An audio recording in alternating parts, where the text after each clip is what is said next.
Guys, ഞങ്ങളിന്ന് പുറത്ത് പോയപ്പോഴത്തേനും റോഡിൻ്റെ സൈഡിൽ കുറേ ഞാവൽപ്പഴം വിൽക്കാൻ വെച്ചിട്ടുണ്ടായിരുന്നു കേട്ടോ. കുറേ നേരം ഒരുപാട് കുറേ നേരം കുറച്ച് കേട്ടോ. അപ്പോൾ എനിക്ക് ഞാവൽപ്പഴം മേടിക്കുന്നത് ഭയങ്കര ആഗ്രഹമായിരുന്നു.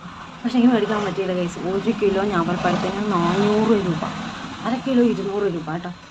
പിന്നെ എനിക്ക് കഴിക്കാനുള്ള ഒരു കൊതി കാരണം ഒരെണ്ണം മേടിച്ചു ഗൈസ്. ഒരെണ്ണം ഇത്രയും വലുതാണ് കേട്ടോ ഗൈസ്, ഒരെണ്ണം മേടിച്ചുള്ളൂ.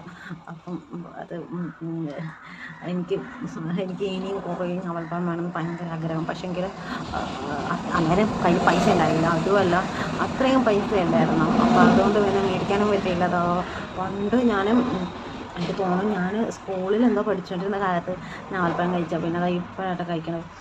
നല്ല സ്മെല്ലും ഉണ്ട്, വലിയ ഞാവൽപ്പഴം അല്ലേ.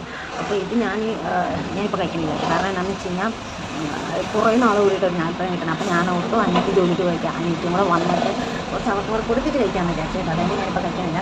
പകരം ഞാൻ വന്ന വഴിക്ക് ഞങ്ങളുടെ വീട്ടിൽ തന്നെ ചെത്തിപ്പഴമാണ് കേട്ടോ. ചെത്തിയിലുണ്ടായ ചെത്തിപ്പഴം. അപ്പോൾ ഞാൻ ഓർത്ത് തൽക്കാലത്തിന് ഇനിയിപ്പോൾ വൈകുന്നേരം വരെ ആവണ വരെ ഈ ഒരു ചെത്തിപ്പഴം ഇതിന് പകരം ഇത് കഴിക്കാമെന്ന് വിചാരിച്ചേട്ടോ. നല്ല പഴുത്ത തുടുത്ത ചെത്തിപ്പഴം നോക്കിയാൽ ചിലപ്പോൾ ഇതിന് വലിയ ചെത്തിപ്പഴമൊക്കെ ഉണ്ടാവാറുണ്ട്.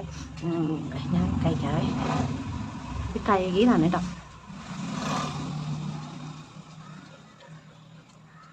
ഇതുണ്ടോ?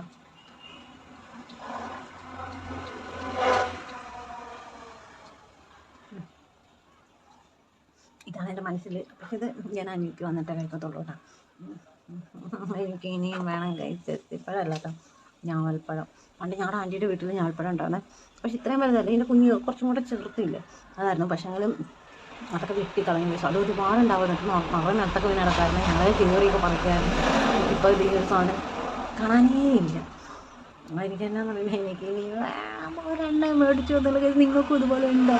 ഇപ്പോൾ എവിടെയെങ്കിലും പോയി കഴിഞ്ഞ് കഴിഞ്ഞാൽ വില കൂടുതലാണെന്ന് പറഞ്ഞ് ഒരെണ്ണം മേടിച്ച് തരുന്ന ആൾക്കാർ നിങ്ങൾക്കുണ്ടോ? കേസുണ്ടോ?